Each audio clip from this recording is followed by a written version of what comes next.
We have our guest entering the studio. Mike, hey man, we'll put you over here. Yeah, come on in, man. Where's... How are you? Making his way in. How you doing?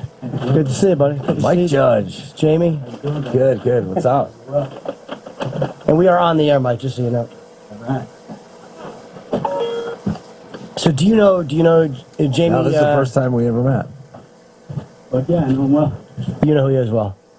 What song? We covered Judge. What song? Hear Me. Right? Yeah, Hear Me. Were you happy with the job they did? Yeah, it's pretty good. Was that the only time you ever heard anybody cover your music? No, there was like I think there was like a 7-inch that was like a tribute deal a while back, but How'd you feel about it?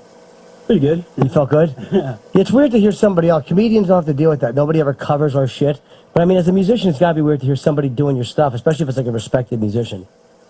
Well, yeah, just to see a tribute to us in any way, shape, or form, it was weird, you know? Well, the documentary was good, too. It's called, I guess, what's it called? Is it called... There Will Be Quiet? There Will Be Quiet. And I wasn't familiar with your story, but you guys came on the scene like the late 80s, wasn't it? 87, something like that? Yeah, Judge started in 88, I guess, after I was in Youth of Today for a while, and then I kind of quit, / they broke up, and I started Judge. Why did you quit or broke up with that first band? Just, I guess, like, inner band differences, you know, like, there's a lot of shit going on. Can I cuss? Oh, yeah. Oh, yeah. Oh, yeah. That makes it a lot easier. So, there's a lot of shit going on with, a lot of, like, Youth of Today was this, very positive, wake up and live type band. And they're getting kind of crucified for it for no reason, which is what I started Judge for in the first place, to like try to show the people, like the maximum rock and rolls and shit who were crucifying them. I was trying to like say, if you think Youth of Today is telling you how to live, well, here's Judge, and we're telling you how to live. And why were you so anti-drinking? Because I never heard of the straight edge movement. Troy told us about it, and it was, I guess, I know your dad drank. You talked about that a little bit in the documentary. I was anti everything that would fuck you up, Like my family has a bad history. I guess the documentary kind of went into that, and my dad was a drinker. The rest of my family were dope heads. And a lot of them died. And I was going in that same direction, And when I was, 14 or so, when like one of my first times going to CBGB's, I did my usual thing, which was, these New Jersey guys, we'd go in, we'd get loaded, and then we'd go into the show. This particular night, I was by myself, and I just did it because that's what we always did, and I wound up, getting beat up pretty bad. And what happened? Do you remember? I don't know what started it. It could have been me. I was loaded. I don't remember. I also, when it was like one of the first times in my life where I, fucking woke up and like my head was ringing, like I got lumped up pretty bad, Did you know the guy who did it, or just some strange? I know who he is. Oh, you do? Yeah. Did you know at that time? Nah. But he was like a kind of like prominent figure in that early New York Lower East Side scene. And it's funny, like when the Bad Brains put out their DVD, like those 2 or 3 Christmas shows, he's like one of the first guys you see. I was so stoked to see this Bad Brains video, And I put it on, and the first thing I see is him diving off stage, and I was like, it's fucking ruined it. Yeah, the guy that beat you up? Yeah. That will spoil a fun video. My wife and shit, how cool the Bad Brains were, and there's a guy who lumped me up, Did you ever talk to him after that? Nah. Well, I guess you might have started. He was a punk rocker, and early on in that New York scene, things got pretty divided between the punks and the New York Skins, as we were called, and so things had gotten divided at that point. And it's hard to talk to somebody who lumps you up that bad anyway.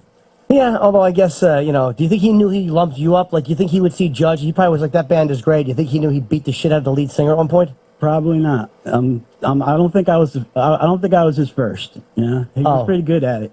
Oh, okay. I think he was. I hope he was good at it because I got lumped up pretty bad. But that kind of stopped you, right, from fucking around? Yeah, because like New York was a different place back then, and I was only 14 years old, but the only way for me to get here was to take the bus into Port Authority and either take the subway or walk downtown.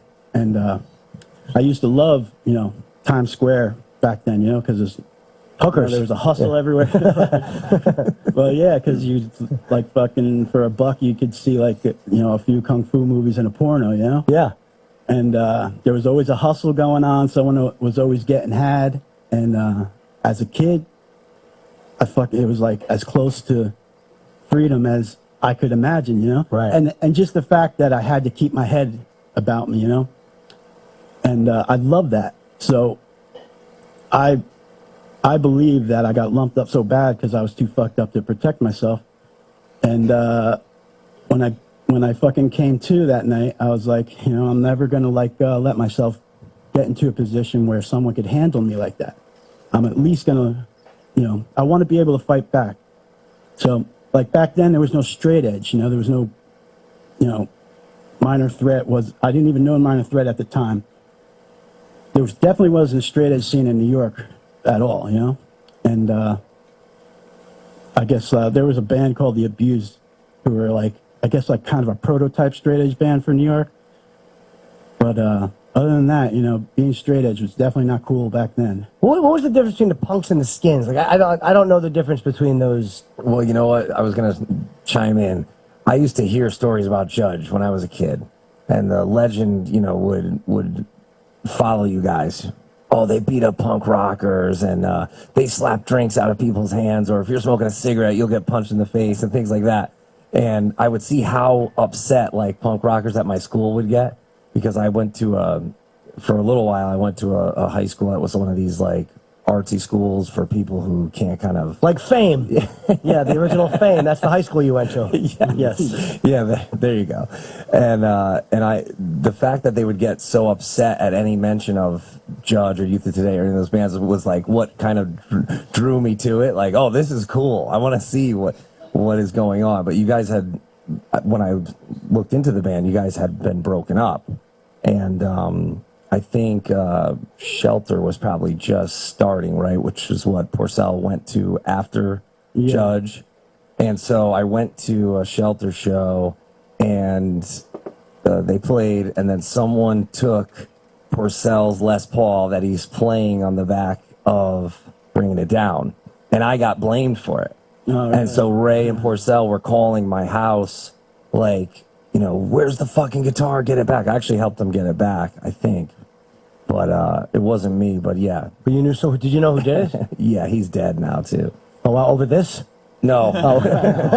No, but a lot of those guys, unfortunately, a lot of the guys from the Connecticut scene who were involved with, the hardcore scene back then, a lot of them are either dead or in jail. That's kind of how that it goes. early Connecticut scene was awesome, though. Yeah, I have pictures of you guys playing the Anthrax. That was before my time. I started going to shows at like the Urban Jungle, the Moon, the Tune In, shows like that. But what's the difference between that scene then and now?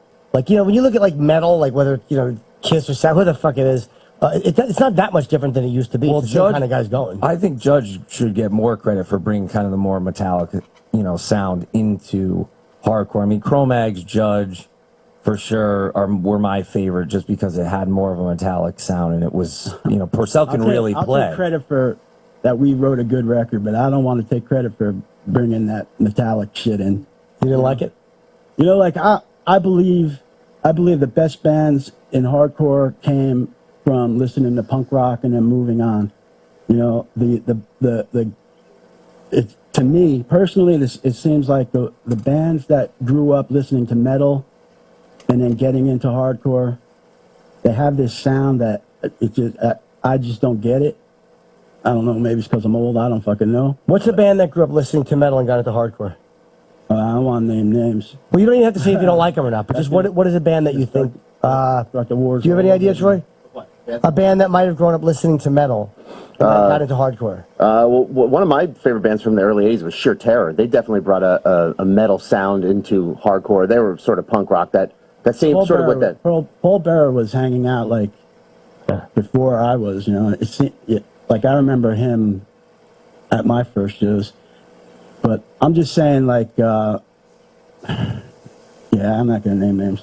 Well, we had Johnny Rotten in last week. And But I'm talking more about like the Porcel kind of crunch, that tone, that well, sound. the thing is, like, Judge, like, this, we were at a time when, you know, there was like straight up hardcore, like Youth of Today was doing it. But like, when I was writing songs for Judge, I was living in Williamsburg, and I was really fucking hating it, you know? And like, I would be by myself in this big flat, you know? And I would just sit there with a bass, just trying to write songs for this band I had an idea for. And to get stoked to fucking write music, I would listen to certain bands, you know? And the bands I was listening to were like, you know, Last Rites and, you know, The Abused and, you know, tons of Negative Approach and Sabbath, because I love fucking Black Sabbath and always have. So if anything, I tried to rip off some Sabbath riffs, you know, and just make them Fast and hardcore, you know, crazy, yeah. because, Speed it up. you know, I mean, if you listen to Volume 4, it doesn't get much heavier than Volume 4. And that was, you know, hopefully the blueprint for Judge was Negative Approach, SSD, and Black Sabbath.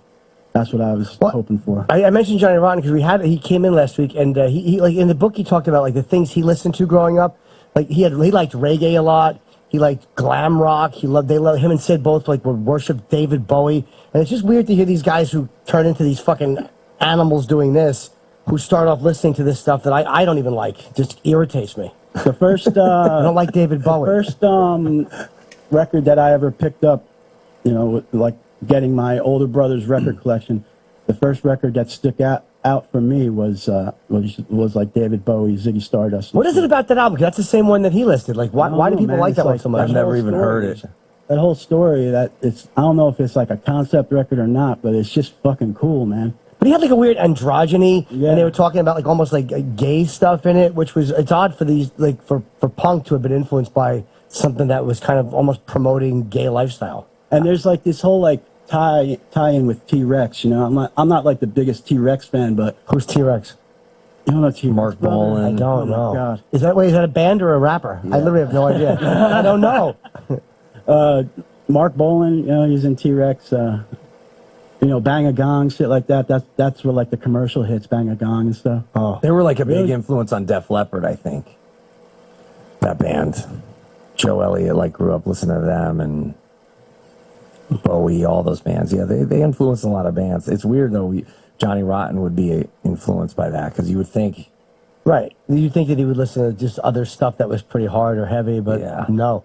And why did you quit? Because what year did you live? 87. You guys were getting really successful, and the documentary kind of walks you through. What year did you finally just go? You say after a show, you I think guys it was like, I think we made it to 89, maybe 89, 90. were you guys fighting in the band? We should have been. If we were fighting inside the band, it probably would have helped, but none of us were fighting. We were, I guess we were keeping everything inside. And, you know, back then, when we would tour, you know, there was no money being made, you know, so, you know, a lot of times we would go, and then once we ran out of money, we'd be stuck wherever we were at, and then we would just like beg for gigs, try and get some gas money to keep going. And that was just the way it was, and we all accepted that, you know. It was like, it was fun.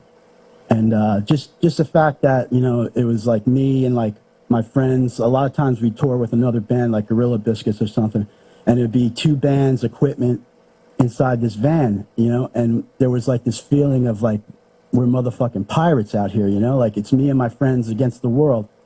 You know, there was like no cell phones, no computers, no nothing. So once you left your home and your home state, you know, it felt like, you know, it's all for nothing, you know. We're here together, and, you know, we're leaving together, we're all coming back together. That was like a great feeling.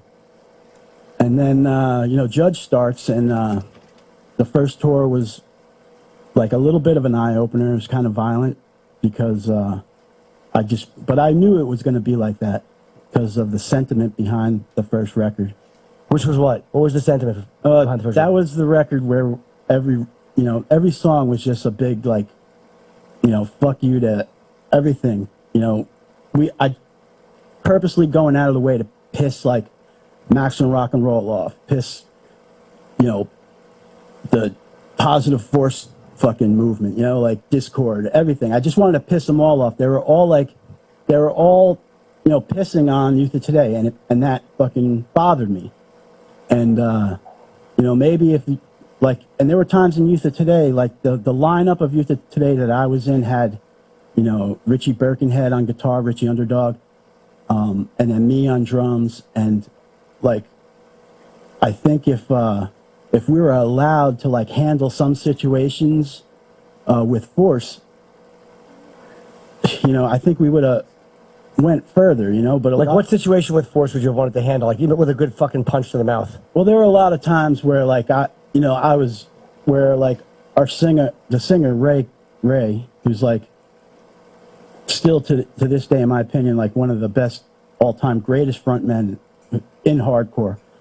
And there were times when I thought, like, maybe this guy, fucking needs a punch in the mouth, like, just the way they get fucking, people take liberties because you're in a band. And, Capo would always, talk me out of it or talk me down, He's Out of punching the singer? No, out of fans. Oh, okay. People. So, like, he was, like, teaching me a better way to be. And on the outside, they're getting pissed on for being like this, preachy band and shit. And I'm just like, you don't know how good these people are. If Capo let the fucking reins off, we'd burn this fucking place down. You don't know how good, these guys are being. This was in a time where there was a lot of fake outrage, like, especially in all the hardcore fanzines and stuff. Maximum Rock and Roll is a magazine, like a fanzine. I remember they wouldn't, at one point they said we were too metal, and they stopped taking our money for advertising, and they would ban all sorts of hardcore bands. They wouldn't review their records, AF, Chromax, bands like that. Anything that, it was like they were like the PC police. Yeah. Did you guys ever get spit on? What's that thing they do when they spit on you? We've talked about that. Fucking Scott Ian talked about that. Like, there's certain, the audience will spit on you. Oh, like in Europe? Or, Yeah. What's that called? I don't know, but they do it in Chile. They do it in Europe. Oh, they don't do it here? No, maybe you guys had some punk rockers that... No, I mean, I've had beer thrown at me and beer bottles and shit. That's a lot better than It was smash. never like, we love you, let me throw a beer bottle at you type shit. It was more like, we fucking hate you. And I would assume if someone spit at me, we're going to go at it. No, the crowd, that was a weird thing. And Scott said it would smell like bad breath, and they would just spit on you if they liked you. It was a really weird There was showering like of one spit. venue in Germany, I think. It's the worst thing I've ever heard. Yeah. I've seen a great video of yours, man, like an old video of yours where some I don't know what exactly caused it because you couldn't fucking tell, but it turned into a melee. I think it was like when you were first on. I think it was Connecticut. I was showing my wife. I was like, this singer is in like the worst fucking position because this is totally out of his control, and he's trying so hard to contain it. Yeah. Like, I was like, there's a lot of shows like that. There's like a thing that singers in hardcore, you're expected to, like, get clobbered to a fucking certain extent.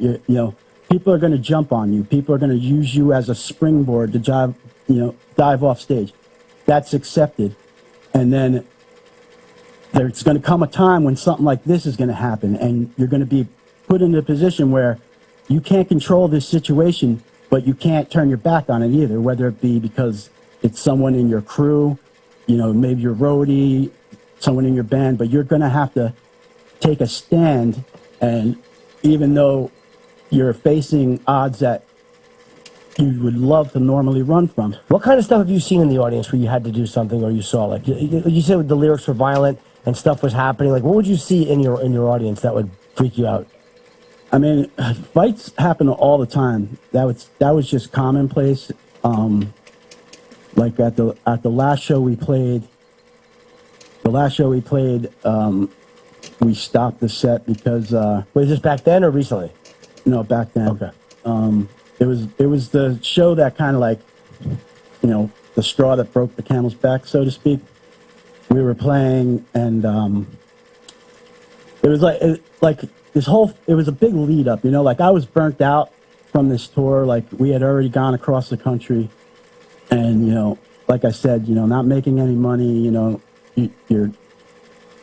It just was like getting harder and harder to do it, and I got out to California. And things were kind of cool, and we hung out for like a week or so, and then we headed back. And it seemed like we headed back, you know, down the southern states, and it was just night after night of trouble. And I was getting burnt out. Like, I couldn't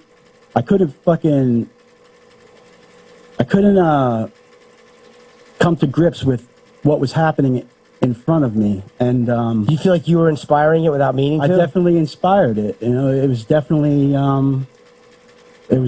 all my doing. Like the 7-inch okay, when we put that out, it was to incite this big fuck you to everybody. But at that time, we didn't know we were going to be a band. We just did that as a. It was going to be a free record inside of our friend's fanzine, you know, it came in that. And it just so happened that the people dug it. And so we decided to make it a band because Youth of Today had broken up and shit. So me and Purcell, the guitar player for Youth of Today, we decided to make it a band. And so I purposely set out, like, for the next record. After shows I had played, I seen what was going on. So when we set out to record our full length, I tried fucking really hard to be truthful with the words I was writing because I knew what the words were doing. And no matter how hard I tried with the sentiment, everybody just wanted to rage on the sentiment of the first record. Yeah, it sucks if you think that you put something out there without meaning to, and people are misusing it and beating each other up over it, and there's nothing you can do about it. Yeah, like our record became the battle cry for these people, basically bullies, to tear apart weaker people. And it's fucking frustrating, you know, and there's only so much as a band you can do.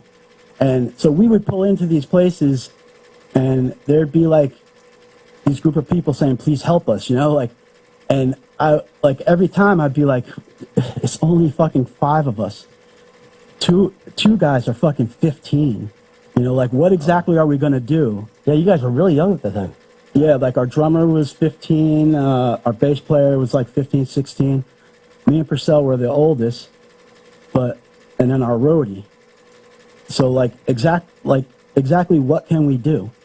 You know, like, and then, so this thing happened where we had a gig in Texas, and there was this gang called the Hammerskins, who basically like were like hand in hand with like the Klan, and they were having like a rally, and they were like, you know, I'm actually performing at their fundraiser this year.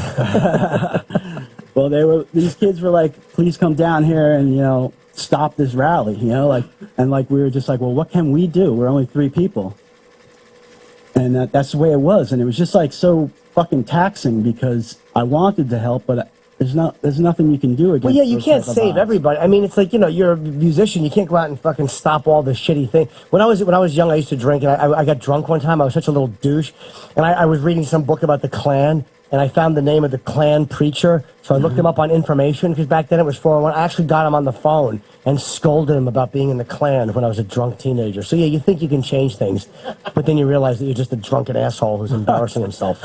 Well, there, you know, especially in that time, like even when I got into it in the early 90s, there's just a lot of misdirected energy, and I know what Mike's talking about with the bullies. You're pouring your heart out on this record, but people will take like one little, you know, song or one area of your lyrics, and that'll be like their thing, and then they want to come to the show, and it's consensual violence at these shows. A lot of the singers, especially, I mean, I don't do it anymore. I do mostly shows with barricades and stuff, but back then you guys are doing all these shows, and these kids are like, they're your fans, but they're jumping on you, and then a lot of times they'll take shots at you and stuff. I mean, there's guys like Roger from Agnostic Front, he broke his fucking back from people jumping on him, pigpiling and stuff, and it's like, there's no health insurance, there's no workman's comp, you know. Yeah, we're fucking dumb, man. We see a barricade and we complain and we bitch and moan until the barricade's taken out.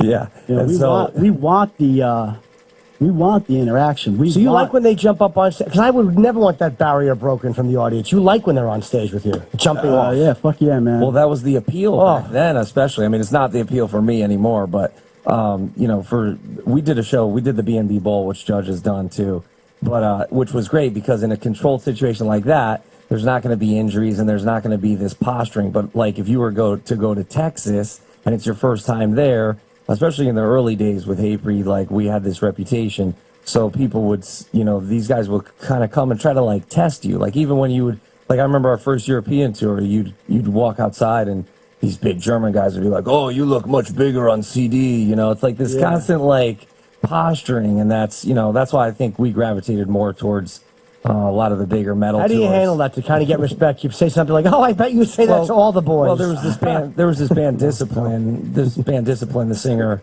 you know, wanted to have some argument with me, and I had to punch him in the face, like just because he was the biggest dude there. And I thought that's, you know, and then that sent a shockwave. Did you get beat up? No, he ended up respecting me. He's in jail now. He killed his wife. Now you respect him. No, he's a piece of shit. I hope he rots in jail. But Well, why did he kill his wife? just I don't know. But How did he kill her? I think he like hit her in the head with a hammer in like a coke-induced rage or whatever. Or he was one of these like they were like a big European skinhead band, and you know they hear about this, you know, band coming from America, and they see that we're selling, you know, hundreds of thousands of records, and Right. the kids are going crazy, and it's like there's a lot of like a hater mentality. Like that was one thing I never understood about the hardcore scene, was like when a band would get successful, all of a sudden it was like, oh fuck them. Like, you know, I remember it happened with Biohazard, it happened with AF too. Like I remember people saying like, oh fuck them, they're only successful because they sold out, they went metal or whatever. I'm like, this is ridiculous. Like you should support it, but I don't know. It's this weird. There's a weird. I think there's this thing where, like, if you're like a hardcore band and you make any type of like, even come close to like making a living, Yeah. then you're not, you know, you sold out and you're no good no more. You left kind of when things were just starting to really happen. What did you do for 20 years? Because you were out of it for 20 years. I made a lot of mistakes in those 20 years. You know, I joined bike club, all kinds of stupid shit. A bike club. Now, when you were in the bike club, did you do things that you kind of wish you hadn't done when you look back on that, or were you just kind of Oh, hanging out? sure. I did things I wish I hadn't done when I was in Judge, you know? Well, were you violent when you were in this? When you were riding around on a motorcycle, were you fighting people? I was violent. I was violent for a long time. You know, I had a lot of like angst, I guess. I don't know. Well, why did you have that built up? You said your dad was like a real man's man, like one of those guys, like don't cry, don't. Yeah. So why did you have all this built up? Like like I don't know if in the doc it sounds like wasn't like a caring guy. Like I knew he like loved me and shit. It's just he was like I don't know, like a World War II vet. You know, like he was just like a. They didn't talk about stuff back then. Yeah, You know what I mean? And like even when my mom died, it wasn't like this. You know, typical father-son talk. It was more like we were at a stoplight, you know, getting ready to turn onto the highway, and my dad was like, "I'm going to tell you something. Your mom died." You know, and that's as quick as it happened. He was like, you know, don't cry about it because she's gone. It isn't going to make any sense. Did you want to cry about it? Well, yeah, because it was like, I guess I expected it. Like I was, you know, like there was this routine with her, and the routine was broken. You know, she didn't come back, and I just knew something was wrong. I just was waiting for confirmation, and that's how it came.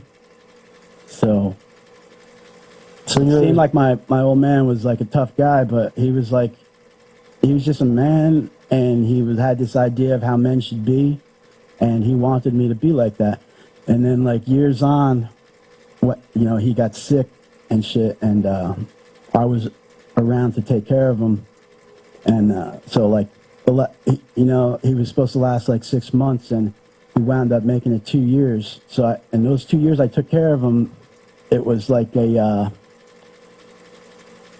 fucking slow turn, you know, from the rough guy to this guy who eventually, like 2 days before he died, said, you know, I just want to say I'm proud of you, you know, and shit like that, you know, like, and That was like as mushy as he could yeah, get. like, it's just, I don't know.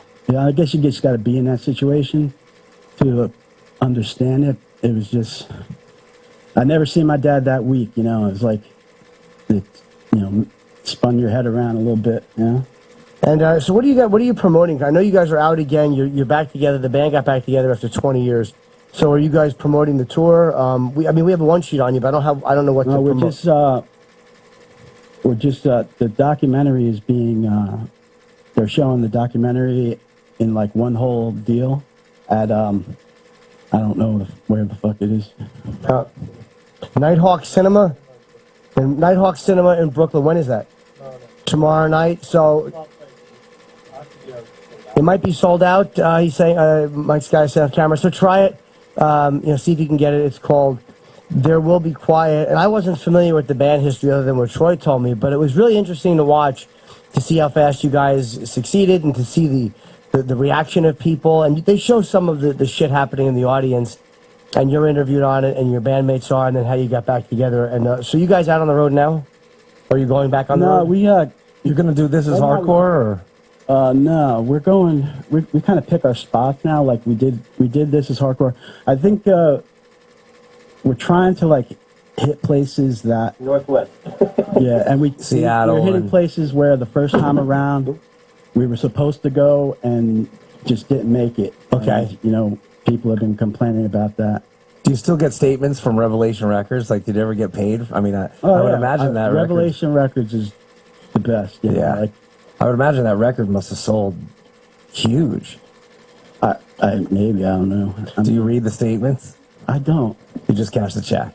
Yeah. There you go. I couldn't read that statement if you asked me to. Anyway, I don't know if those fucking things. Hey, do you think your friends are older now, right? So they're 20 years older, a lot of them. So are they a little mellower at least? They're not going to fucking bash Nah, their they're brains fucking in? bigger and stronger, man. It's Oh, they fucking are. crazy. But like, there's a fucking good amount of like younger people too. You know, like Oh yeah, the people that we've missed been like it, a blueprint for some people. You know, like yeah, they're excited. Like the 17 or 18-year-old straight edge kid who's now in 2015 Oh, discovering okay, yeah. discovering hardcore music. It's not cool to like current music.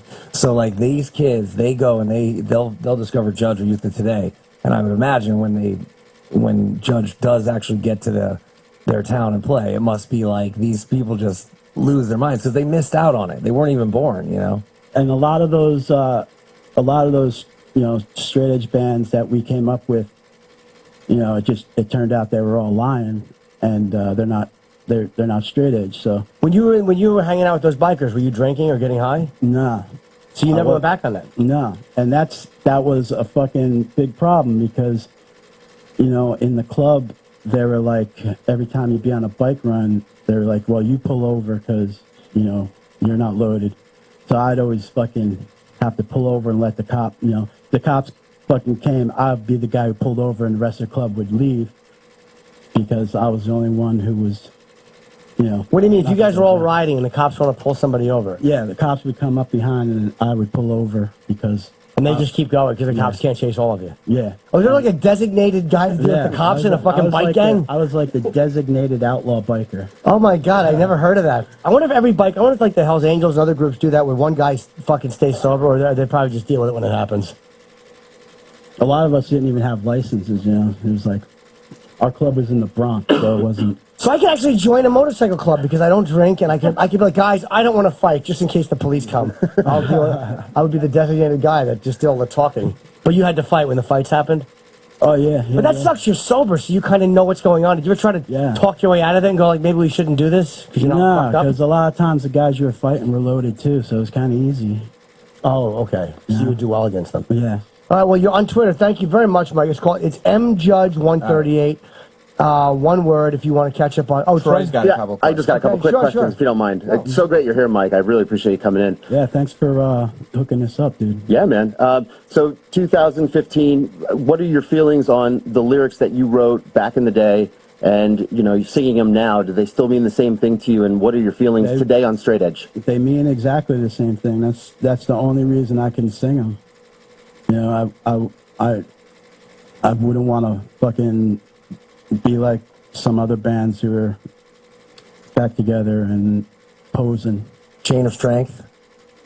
I don't want to be like other bands around today and posing. What does posing mean?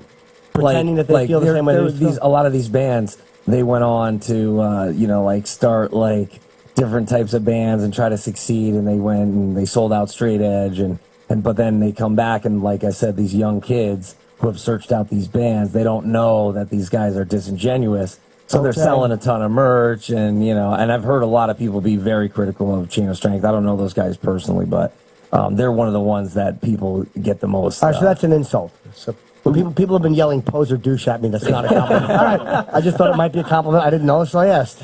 But there's bands, like Judge and Earth Crisis, who never, sold out, never went back on what they were talking about, which was abstaining from, But is it selling out though if you legitimately change your opinion on something?